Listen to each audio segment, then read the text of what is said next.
Bienvenidos a un nuevo capítulo de nuestro Off Track, nuestro programa donde descubrimos un poquito más de las interioridades, todo aquello que sucede entre bambalinas en el campeonato de la Eurocup 3.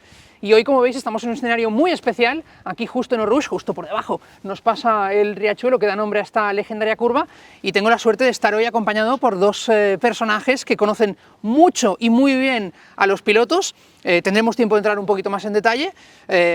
Xavi Martos, preparador físico, que además has estado pues, en Fórmula 1, evidentemente también en Eurocup, en otras categorías de motor. Aquí tienes pilotos y por tanto lo vives muy de cerca.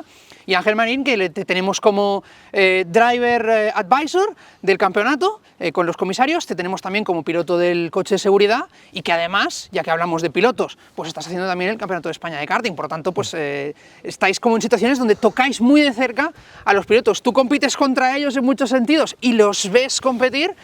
Y tú, Xavi, estás ahí dando un poco de consejos y ayudándoles a prepararse. Para empezar, y empezamos contigo, Xavi, por aquello del orden de la edad, ¿no? Lo que decíamos antes, de los años que has gastado, no los que tienes. Empezamos bien la entrevista. Creo que me voy a divertir. Te ponemos por delante, hombre. Gracias por A veces años no es experiencia, ¿eh? Porque hay mucha gente, igual yo soy uno de ellos, que tiene años y no tiene experiencia. Hay de todo, ¿eh? Hombre, gente joven tienes, que ¿no? tiene pocos años y tiene experiencia increíble, así que... Pero empieza cuando quieras. Bueno, ante todo, ¿cómo es esto de trabajar con pilotos jóvenes, fogosos, que a veces tienen más ímpetu del que nos queremos imaginar, buscándose labrar un futuro en el mundo de las carreras? Bueno, pues te voy a hacer una pequeña matización, es trabajar con pilotos y con todo el entorno familiar. Es justo. Porque a veces cuando trabajamos no solo con pilotos, sino con todo un entorno, y gestionar todo ese entorno no es fácil. Entonces, la verdad, pero luego es también un trabajo muy agradecido, porque al final los pilotos que están aquí, sobre todo los pilotos jóvenes, todos tienen un sueño, un objetivo, ¿no?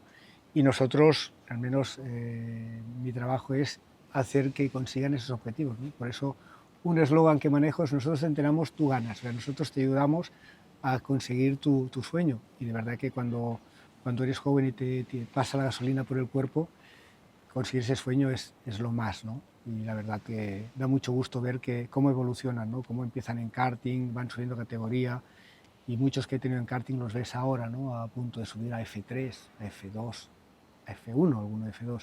Entonces dices, ¡buah! Increíble, ¿no? El tiempo pasa muy rápido y, bueno, ha habido más alegrías que no tristezas.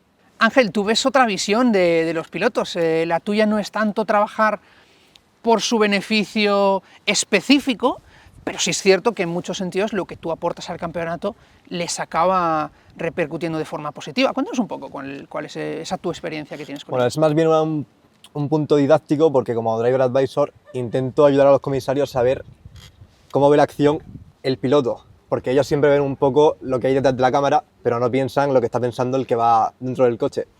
Entonces intento aportar la visión de lo que hace el piloto para que luego ellos les expliquen lo que han hecho mal, cómo corregirlo y que les sirva para su futuro, sobre todo, que es la idea de un campeonato como la Eurocup 3, la Fórmula 4, etc.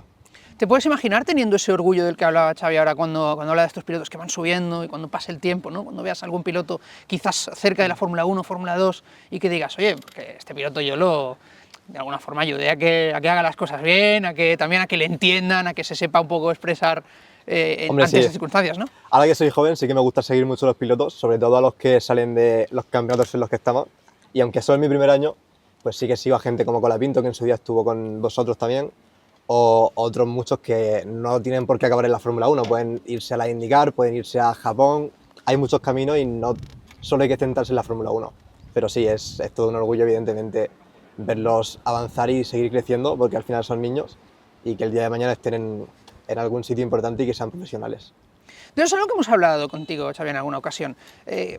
A veces los pilotos se centran solo en Fórmula 1 y no se dan cuenta que lo que se puede aprender aquí en la Eurocup 3, en un campeonato de alto nivel de monoplazas, en la escalera formativa, sirve para muchas categorías, tanto a nivel de profesionalidad como de trabajo físico y mental, y todo esto sirve para un futuro.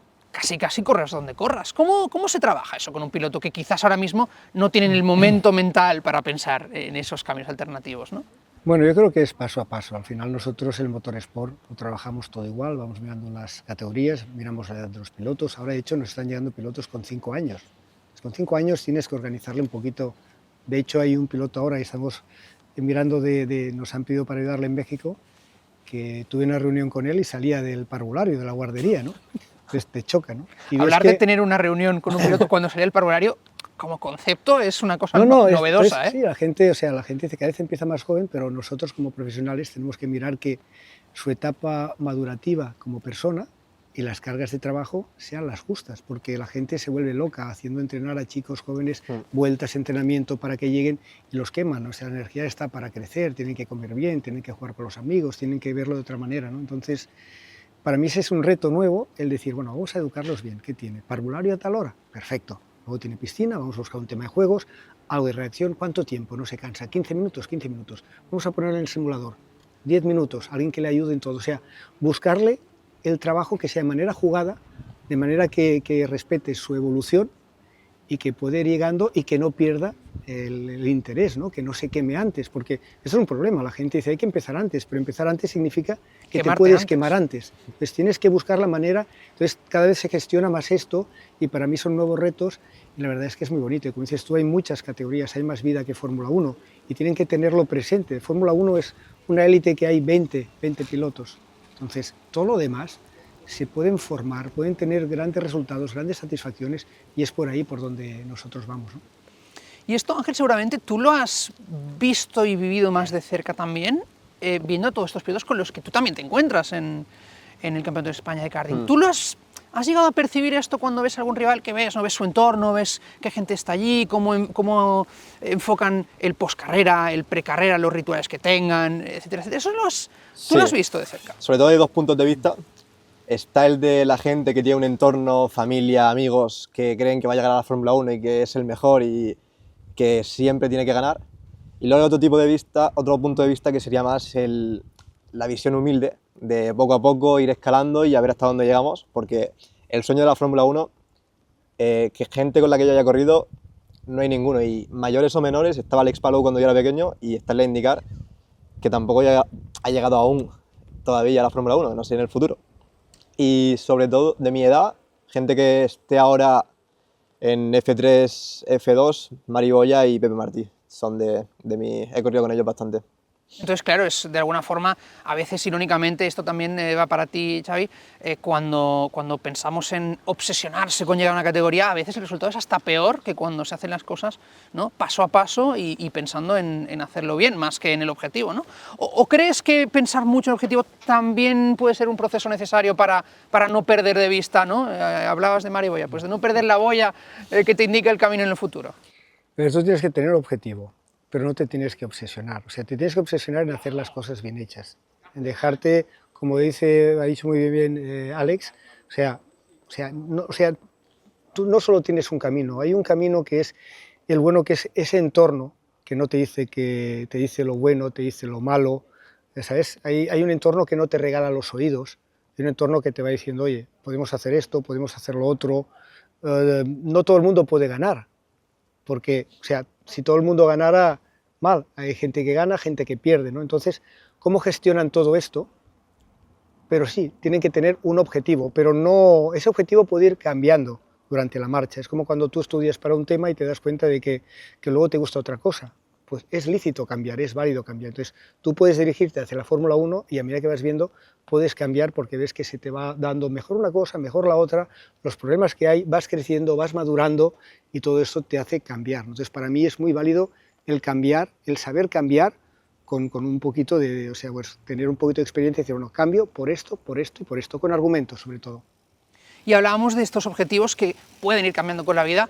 Yo estoy seguro, Ángel, que en algún momento de tu vida tú habrás pensado, a ver, ¿hasta dónde llegamos? No te digo si quizás pensaste con la Fórmula 1, pero bueno, si tú estabas compitiendo con pilotos que están ahí buscando y cerca, seguro que igual en algún momento lo pensaste. Entonces, tú ahora estás haciendo, a día de hoy, además del Campeonato de España de karting, eres el piloto del coche de seguridad aquí en la Eurocup. Si bien es cierto que en este fin de semana aquí en Spa, es verdad que por casuística de cómo está organizado el fin de semana no te tocaría a ti, pero bueno, este es tu rol habitual. Entonces, ¿cómo has vivido también ese cambio de objetivos en el que pues te encuentras ahora haciendo este rol, que es de piloto, pero es con otra realidad? Bueno, evidentemente es un tema mucho más serio porque entra la seguridad en juego y cuando estás dentro del coche tienes que estar muy atento sobre todo a las señales de dirección de carrera, a cualquier tipo de bandera amarilla tienes que estar atento, no puedes despistarte ni un segundo.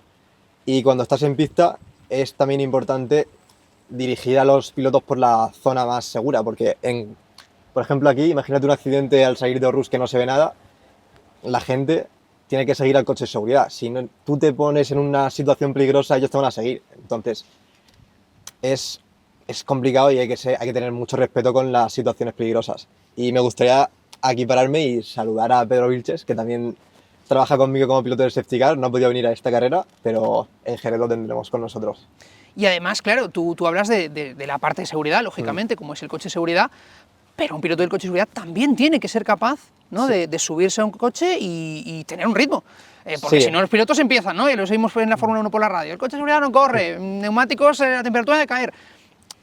No se puede, para que la gente lo entienda, ¿no? No se puede conducir como un coche de calle. Evidentemente. Estás atacando Claro. todo lo que puedes. Vas a full todo lo que puedes y también depende del coche. Si el coche da más, pues puedes tirar un poco más, pero en algunos casos como, no recuerdo algún ejemplo, pero cuando el coche corre un poco menos sí que tienes que ir más a fuego. No recuerdo exactamente qué coche era, pero en Navarra me acuerdo que el coche no corría nada y los pilotos iban detrás de mí haciendo muchas S porque no aguantaban el ritmo. Y bueno, depende del coche. Si el coche corre mucho tampoco vas a ir a fuego, porque hay que dejar un margen de seguridad también como piloto del safety car. Y Xavi, para un piloto del safety car, ya que hablamos en este caso con Ángel, ¿qué preparación, por ejemplo, se te ocurriría así por encima que hay que pensar específica? Porque claro, es otra distinta también. Sí, es otra distinta, pero al final es motor sport, está conduciendo, tiene que estar atento a muchas cosas, atento no delante, detrás, o sea, al final entrenaremos trabajos visuales, atención dividida, toma de decisiones, o sea, al final es un piloto.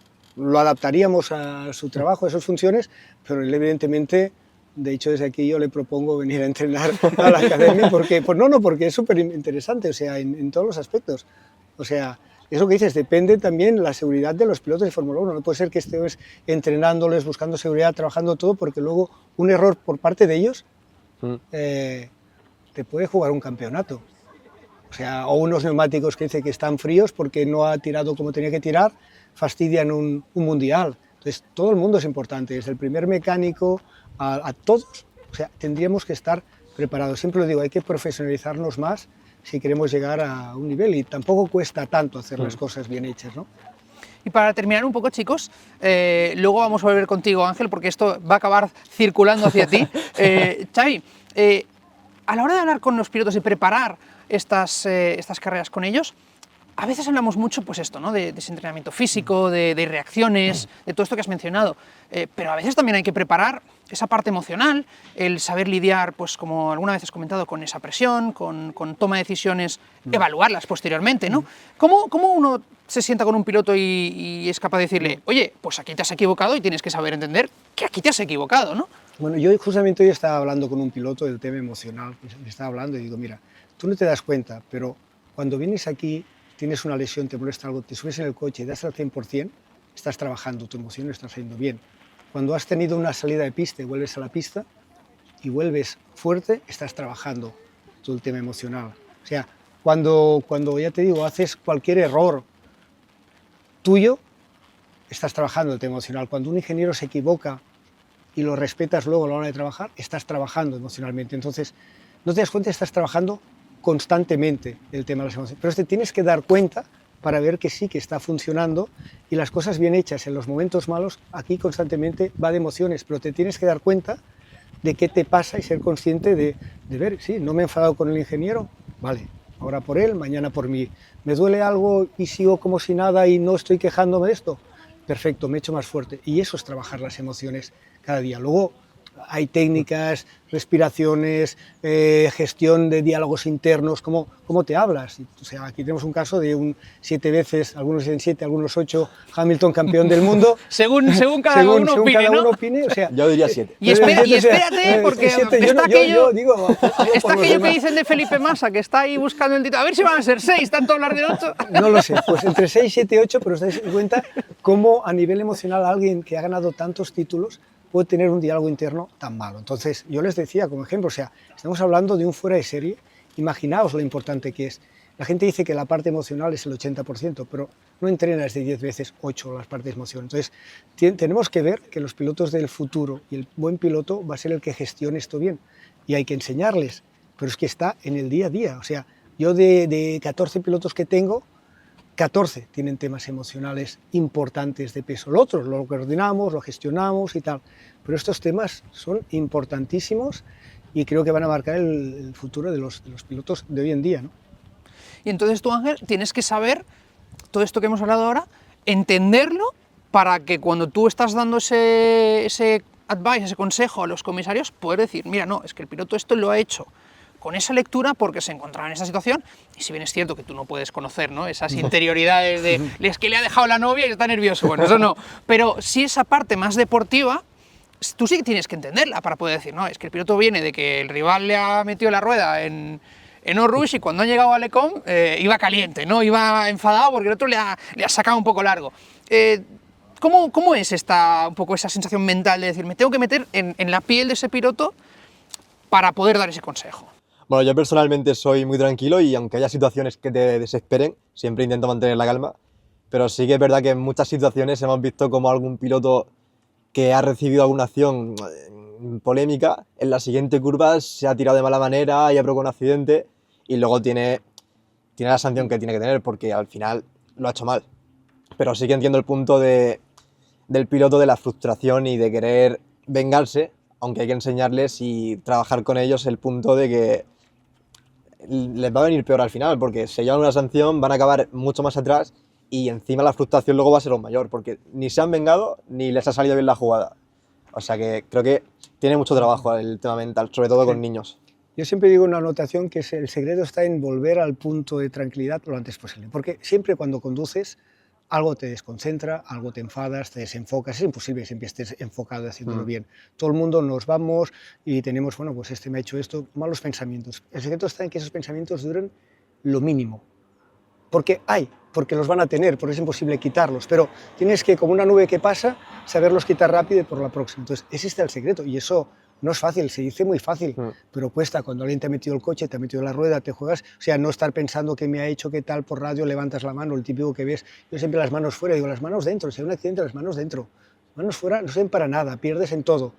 Y aparte es un gesto de que estás enfadado, y el cuerpo lo ve así, todo tu cuerpo dice, estoy enfadado, me ha molestado y no estás concentrado, entonces te desconcentras, correcto, pero vuélvete a concentrar, tienes que conducir, la nube que pasa. Aquí hablabas de que es parte del trabajo emocional, lo estás practicando cuando eres capaz de volver, de reconducirte a ese camino, ¿no? Totalmente. Bueno, pues chicos, os agradezco mucho que me hayáis acompañado hoy, nos ha acabado visitando un poco la lluvia, estamos en Spa, si no llueve no estamos en Spa, por lo tanto tenía que caer. Estoy notando que estoy con el paraguas, pero no está lloviendo. No llueve. Ahora ya no, pero aguantamos un poco y yo no he hecho nada, pero bueno. Lo dicho, chicos, muchas gracias, espero que vaya muy bien lo que os queda de fin de semana y lo que queda de temporada y que haya muy buenas noticias para el futuro, que seguro que las va a haber. Igualmente. Muchas gracias. Pues esto ha sido todo por nuestra parte hoy aquí en nuestro último capítulo hasta el momento de Off Track. Van a venir más, esperemos que nos acompañéis en los próximos. Así que nada, hasta entonces, nos vemos.